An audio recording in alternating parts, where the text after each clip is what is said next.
Fa io andaboy toy tsy vita marazambenay taloha tsy enkenay sia io fa tsy maintio manintsy ampiasanareo lekrimoseny toy io zahay tsy manintsy tsy manao anareo lasa zahay koa ampiasanareo lekrimoseny toy namanay voativitsy président Rajoely mba henoy esanay zao nifitanao ni zahay io zay tiliara ko any ze manodikodiky anao ao no monsieur Rajoely mba henteo tse mandenay ay fotona toy fa ty atao tsy maneky hatsamizay fa tsy mivola avao maneky rozy zay tsy maneky na iny ipoky toy maty telo zay nanikio telo maty aminay atoa ambaranao maratsy limy hambariny anareo nanikio ty sareo limy maratsy maty telo lekrimoseny naniky toy ko lambomy toy io sady zahay koa handay fitaovam-piadia ampinisizay basimpia handesina ireo pitandro filaminana zay natao hoe hiaro ny vahoaka sy ny fananany no na misy naratra nanao grenady lacrymogène araka ny teny rangaha anankiray promoko zay manao hoe ianareo vahoaka sy halesena miaramila zay polisy rey hitivizanay zahay hinaniky zao tsy miala zany sika vahoaka anareo zahay fa tsy raha fahavalo tsy raha ennemi miangavy anao koe raha proma atsaharo io labombe lacrymogène ataonao io tsy mety anio hoe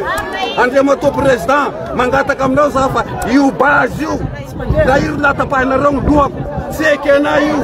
misy lacrymogène io tsy zakany antitra io fa bebe taona ihany reo olona bebe taona hoanireny fa de toranareo lacrymogène rariny ve zany mandry ve ny fieretreretanareo raha io amandreny ohatran'ireny ny torana lacrymogène mba mieretreretanareo gendarme io hoe nareo tompony lacrymogène io amin'ny magnaraky zahay handay pilaka ifampitana koa atsika tsika mamboatra flèche ino ny mety hotoy zao hetsika ataonareo zao ny toy zao fihetsika zao de ho fandresena ny eretreretanareo satria milamina zahay mitaraina amin'ny président zahay zanaky président zahay ary andriamato flo soa akory hoe enao présidenty Madagasikara aty ka zay tianao atao miala tsika fa manohitra an'io fanapahan-kevitsy ny conseil des ministres zay natao tamin'ny maly io ny fitondram-panjakana vao niteny tamin'ny janvier hoe handeha amboly ala any arivo na manala tsy hita akory zao ianao ndeha kapahala andriamato Ingay Rajoely hifampitana tsika amin'ny international any fa tsisy ala ao Toliara fa tsy misy rano io ihany ny poumon ny Toliara le izy tsy tia tetika aza base Toliara ty mihitsy ny andeha hitondra tombotsoa ho an'ny mpiray-tanindrazana zany ka toerinay hatramy farany ny fanapahan-kevitra ny fitondram-panjakana zany sorena no sady tezitra tamin'ny fitondram-panjakana isy tendran-drena Soloneko taoriny fanapahan-kevitra zay noraisina tao amin'ny filan-kevitry ny ministra tamin'ny 7 novambra 2024 lasa teo ny ampandehanana ny tetikasa base Toliara izay niteraka savorivory sy korontana teto amin'ny firenena fa indrindra fa iny tapany atsimony nosy iny tsisy tendran-drena Soloneko ihany no tsy mankasitraka ity tetikasa ity fa vahoaka maro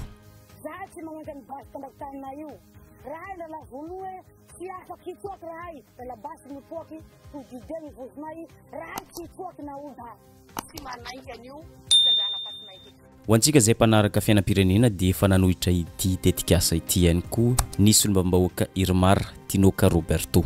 ity oronantsary hitantsika amin'ity sary ity dia tamin'ny taona 724 nanohitra ity tetikasa ity izy tamin'ny fitondrany Rajon Armampianina ary ny oariny toy ny fanjakany Hitler ny fitondrany filoha teo aloha Rajon Armampianina tamin'izany satria fantany tsara ny voka-dratsy ateraky nyity ara-tontolo iainana indrindrandrindra fa amin'ny fahasalamam-bahoaka mampalahelo fa adino tanteraka izany rehefa tonga teo amin'ny fitondrana izy ireo ndao averitsika ampatsahivina izy zany oronantsary tamin'ny 724 zany ijerena ny afanampony solombam-bahoaka volomboasary manomboka aty amin'ny Toliara Sainte iny hatrany amorombe any Toliara 2 iny hatrany amorombe any dia misy alana Mike ao tsy gidro avao ny anatin'ny alana Mike io misy ny atao hoe peuple Mike io zany dia harodanao miaraka ambeo tompoko lahy sy tompoko vavy zany hoe ty fitondrana HVM ty zany efa manakaikikaiky koa mihoatra ara ny zavatra nataon'ny Hitler tamin'izany fotoana zany tena handripaka an'le vahoaka malagasy extermination zay ny mo mahalaza azy kokoa tsy misy olona tsy tia an'izany fampanotrona zany tompoko lahy sy tompoko vavy fampandrosoana atao anatin'ny fahamarinana, fampandrosoana atao anatin'ny fanajana ny mahaolona, ny fanajana ny culture atsika malagasy zay tsy tovitantsika amin'ny hafa. Fa inona ty zava-doza mahazo atsika ty? Exploitation minière no atao anatin'ny reny ao. Fatatsika fa zany exploitation minière zany dia mandeha ny produit chimique ao anatiny ao, mandeha ny radioactivité anatiny ao. Aiza le vahoaka malagasy ry tompoko, ampy zay. Tsy ahivinantsika ihany koa efa nanohitra nyity tetikasa ty ihany koa ny mpanakanto avy any atsimo ny nosy te Orakotovao ary mbola manohitra an'izany izy ka hatramizao. Tsara mba tsy ahivina eto ihany koa ny fanoheran'ny filoha teo aloha tompoko lahy Didier Ratsiraka an'ity tetikasa base toliara ity. Zao naheno namana anankiray ako momba nyty fasimaity antoliara. Misy loza mitatao tsy maintsy atao zay soroana an'le loza. Karaha mbola lasa ihany moa le izy. De inona ry no zavatra azo atao mba ampihena an'le loza. Efa niteneny koa le io e. Enina amby folo taona zay tompony aminao étude de impact environnemental satria projet Ndratsiraka ny QMM Rio Tinto Tolagnaro io e. Projet Ndratsiraka ao anatin'ny boky io. Salamizany koa ny Feransoalala projet io. Salamizany koa ny Serika fa tsy salaminy io nitondrako azy. Enina amby folo taona zay nanao étude d'impact environnemental. Ny problème mipetraka dia zao. Alain'ny olona le fasika, alain'ny zareo. De raisiny le ilmenita. Miverina, concentré, fa tsy miparitaka ohatrany taloha, ny monazite zay radioactif. Misy radioactivité ao. Mety misy uranium 238 ao. Zany zavatra zany hitondra leucémie, hitondra cancer ho an'ny fort-dauphin ary mety hitondra an'izany antiliara raha tsy mitandrina. Ndao hiverina amin'ity taona 2024 ity isika. Nolanina tamin'ny 17 novambra 2024 lasa teo nandritra ny filan-kevitry ny ministra ny fanokafana indray ny fitrandrahana ireo fasika mineraly ataony base toliara. Ny tena masorena sy nahatezitra ny sitendrandrena solonyaiko sy ireo mponina avy anatsimo dia zao. Ny filohan'ny repoblika mihitsy no nitarika ny fampirarahana araka ny voalazan'ny filan-kevitry ny ministra. Satria ny amin'ny fitondram-panjakana manokana dia tombotsoan'ny firenena no lara-pahamena. Azahoana tombony bebe koa ity tetikasa ity na amin'ny lafiny etra zany ara-toekarena na ara-tsosialy indrindra fa ny faritra atsimo andrefana. Ho fanamafisana ny filan-kevitry ny ministra ny resaka tampanao gazety ny ministry ny arena Kibon-tany Andriamatoa Rakotomalala Erindrainy Olivier. Tamin'ny tarefeny tsikitsiky no ny resan'ny tampanao gazety nanambarany fa ampiditra 5 milliards de dollars isan-taona amin'ny kitapom-bolam-panjakana io tetikasa base toliara io. Milamina daholo ny etra ny tombotsoa ara-sosialy sy ny sisa. Efa nojerena avokoa ny lafiny ara-tontolo iainana satria efa voizina daholo ny resaka akony ara-tontolo iainana, akony ara-pahasalamana sy ny sisa dia efa vonina amin'izany ny ministera sy ireo mpiara-miasa pikaroka. Raha sanatria misy radiation dia efa misy fepetra raisina hifezina an'izany ho ity ministra ny arena Kibon-tany ity. Toy izany ihany koa ny fifehezana ny akony ratsy amin'ny ara-tontolo iainana.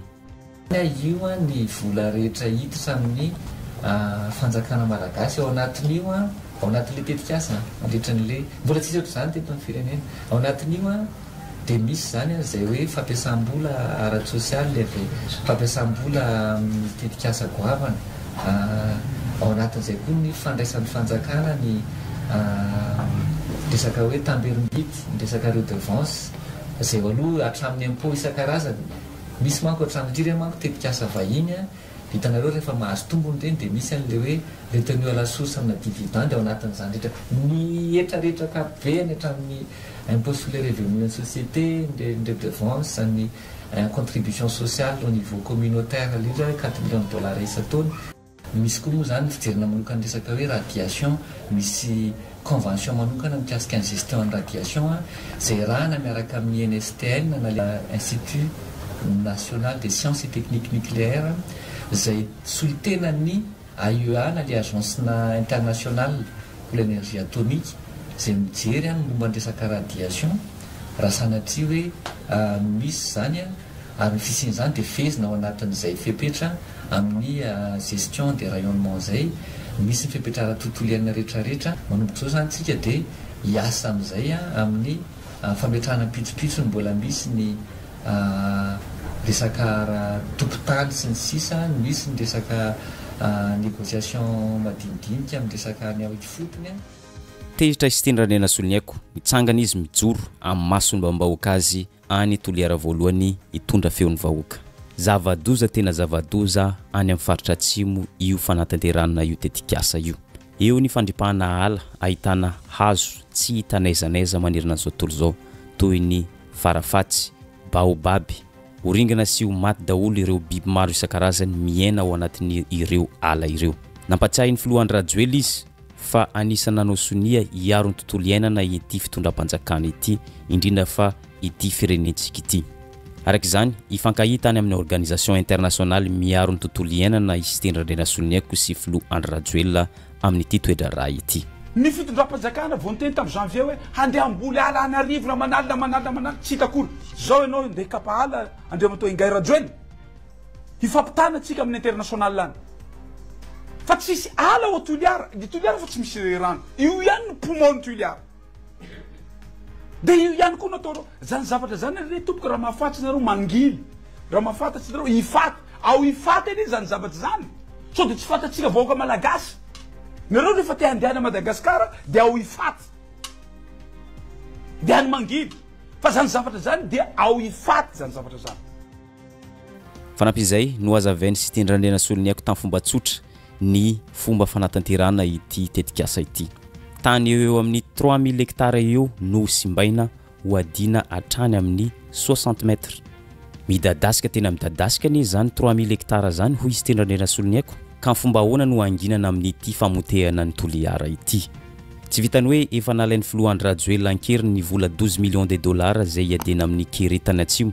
dia zao ndray hitady potehana ny ala potehina ny tontolo iainana ary ho aringana ny ponina any amin'ny faritra atsimo raha na misy tendranena soloniaiko manokana dia mazava tsy mankasitraka ity filan-kevitry ny ministra ity isy tendranena soloniaiko ary manohitra hatramin'ny farany fa amboatra lavaka zareo 60 mètres 60 mètres zany mitovitovy amin'io carton io 60 mètres io hisy zany lavaka 60 mètres 3000 hectares 3000 hectares zany 60 mètres ho lavaka tsy lasa hely Toliara andriamanto filoha hamboarinao hely Toliara ka ho adinao 3000 hectares de profondeur de 60 mètres mba mety izy anao mitoerako tsy hoe anao manam-pahefana dia handidy fotsiny ka tsy hiteny zay vahoaka ny Toliara ho alinao zany Toliara ataonao hely Toliara miala tsiny fa manohitra an'io fanapahan-kevitry ny conseil des ministres zay natao tamin'ny maly io ianao ny tena hoe tametsaka tantara ho an'ity fireneny ity zay zao ny tantara tena apetraka ho anay Toliara tsy vitsany 12 millions de dollars zay nalainao tao Toliara ho zaraina mivoaka ny Toliara noho ny resaka kere tamin'ny 1er avril nanoratra tany ministère-ny nanoratra tany banque mondiale ministère-ny finance hoe halaina io volan'ny Toliara io tsy vitan'iny fa zao ndray ianao hataonao hely Toliara sady ho lalinao 3000 mètres carrés sady indrindra any amin'ny profondeur de 60 mètres any sady isinao camion hitatitra an'io ho potika daholo zany ny fanjonona satria plaze anankiray plazenay manahaka ny Dubai io raha ihany plazenay raha ihany io andabo io halainao koa plazenay io ny any hafa namboaranao Miami ny any hafa namboaranao Miami ny plazenay koa halainao andriamanto filoha tsy hoe akory hoe ianao présidenty Madagasikara ty ka zay tianao atao tsy maro resaka isolombambahoaka sy tendranena soloniaiko rehefa tsy mahay mitondra tsy mahay mampidibola amin'ny kitapom-bolam-panjakana dia tokony ametra-pialana fa tsy ny vahoaka Toliara no atao sorona ho vonoina aringana rehefa tsy mahay mitondra amin'ny tany républicaine rehefa tsy mahay mitondra ny filoha sy ny miaraka aminy rehefa tsisy vahaolana hoentinao ty fireneny ty mametra-pialana fotsiny rehefa tsisy vahaolana hoentinao rehefa tsy mahita vola dia ho vonoina zao zahay ao Toliara inona koa fitanana famahatsa inona fidiram-bola ao graphique nataonareo any atsimo miteny tsy miteny ane ao ary mbola iatsoko ministre ny mine io satria firy ny vola hiditra amin'io tonna be de be hoentinareo amin'io tsy miteny fa ty anankiray ty no hitenenako ko satria le toerana misy azy tsy mety io no poumonay halainao zao poumonay de tsy afaka hiaina zay ndre betofilo andao tsika hijery amin'ny google aiza misy ala otuliarao io ihany misy ala ary ala tsy misy maneran'izao tontolo zao société avy any an'Amerika le izy ha la parka ao iza naratana ao New York io tonga de alaina na hazo ray fotsy tsy azo alaina ao nefa hazo misy azo ilaina maneran'izao tontolo zao fa hazo ao amin'io toerana misy anay io tsy misy maneran'izao tontolo zao ary ny fanapahan-kevitry conseil des ministres nampiantona an'io de mazava tsara hoe misy fampiresahana tsy misy fampiresahana tanokatra fotsiny ianao ka izay sy zay tompoko lasy tompoko vavy ny vaovaotsika androany mialatsiny somary nafanakety satria tena miakina amin'ny ainay otuliara izany natao hoe io alana io handeha ho kapaina sady hanamboarana helo otuliara ao tsy mety zany zavatra zay tompoko lasy tompoko vavy nivoaka tamin'ny fahanginany ihany koa i Eliara Bevahiny filohan'ny antoko otrikafo tsy mankasitraka ihany koa ny filan-kevitry ny ministra zay natao tamin'ny 7 novambra 2024 lasa teo izy tsy nisy akory izy nifakan-kevitra tamin'ny olona tany antoerana izay voakasika amin'ity toetra raha ity fa tonga de filohan'ny Rajoela no nitarika ny fampiraharaha mivantana tamin'ny orinasa base toliara tsy fantatra akory ny fanarahana sy ny tombotsoa azo satria tsy misy ny mangarahara arak'izany azo sokajiana fa tombotsoan'olombitsy no mampisisika ny fitondram-panjakana iroso amin'ity tetikasa ity mazava ho azy fa tsy misy tombotsoan'ny mpiray-tanindrazana amin'ity tetikasa base toliara ity arak'izany toeriny antoko otrikafo hatramin'ny farany ity famotehana ny mpiray-tanindrazana ity ary manohitra tanteraka ny filan-kevitry ny ministra tamin'ny 7 novambra 2024 lasa teo nanapa-kevitra ny fitondram-panjakana tsy misy fakana ny hevitry ny avy fotony izay ilay voakasika mivantana moa zany fa nraisina le fanapahan-kevitra satria milaza moa zany zareo fa hoe Andriamatoa Rajoelina no nitarika ny fampirarahana tamin'ny orinasa base toliara ary azahoana tombony kokoa io izy raha mihoatra ny fitrandrahana efa misy ao Madagasikara sahala amin'ny hoe natao tamin'ny Ambatovia natao tamin'ny QMM izay zavatra moa zany tsy mazava tsy fantatra hoe ino ny olay fanarahana io inona ny tombony ho an'ny firenena fa za zany tsy adihevitra amin'izay zay mbola resakafo zany fa ny fantatra fotsiny de ny hoe famonoana ny mpiray-tanindrazana io ratsorina kokoa le izy ary tena hoe fanaovana tsinitsinina nylay vahoaka tena tompon'ny arena tompon'lay toerana mihitsy le izy tsy tia tetikasa base toliara ty mihitsy ny hitondra tombotsoa ho an'ny mpiray-tanindrazana zany ka toerinay hatramin'ny farany ny fanapahan-kevitra ny fitondram-panjakana zany iroso amin'io fitrandrahana io satria ny anay de mazava tsy manana modely tsara tsika amin'ny fitrandrahana arena eto amin'ity Madagasikara ity fa faty antoka